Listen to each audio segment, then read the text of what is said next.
Well, it's November 11th in 2005, and morning hunt, hunting a funnel area, and did some scouting.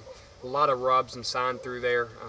Any good funnel between two actual bedding areas on either side is a great place to be, because those deer are going to be pushing does or looking for does, especially morning and afternoon. Planned on hunting all day, but it didn't take all day. This guy actually came out just after sunlight and went on through to my left. Couldn't really tell what he was and couldn't get the camera on him at the time, but could tell he was a good 8-pointer. Just couldn't see exactly how big he was. And as he went on through, I tried to grunt at him to see if he'd come back. He looked back at me, but wasn't real interested. And a little bit after that, about an hour later, I heard a noise right to my left, looked over, and there was a doe.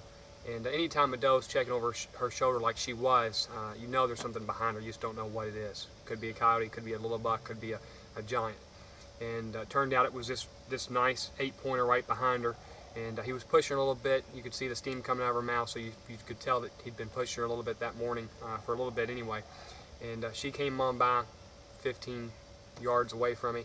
I knew he wasn't going to be far behind her, and I just set up, got the camera on him, and when I went to make the shot, there was actually a little buck there with him, and he didn't like that little buck being there, so he actually turned to actually maybe push that little buck off a little bit, or just to show him who's the boss, between the two of them anyway. And as soon as I released the arrow, that's when he turned. And I thought it was actually a little further back than what I would like, but turned out to be a good shot. Actually penetrated the lung, and when I field dressed him, actually you could see that he actually penetrated the heart, the broadhead did.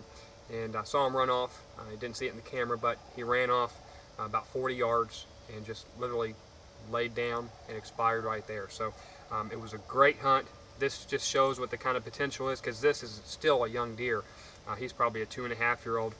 Big, heavy deer from feeding on beans and corn and acorns and clover and everything else this place has to offer.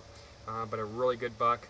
I've seen bigger bucks. I actually saw this buck earlier in the year, and never had an opportunity to take him, and actually being early in the season, I elected to pass on him at the time, but I told myself if I saw him a little bit later on and could get the camera on him, that I wouldn't pass on him. So ended up being a great hunt, good deer, caught on video.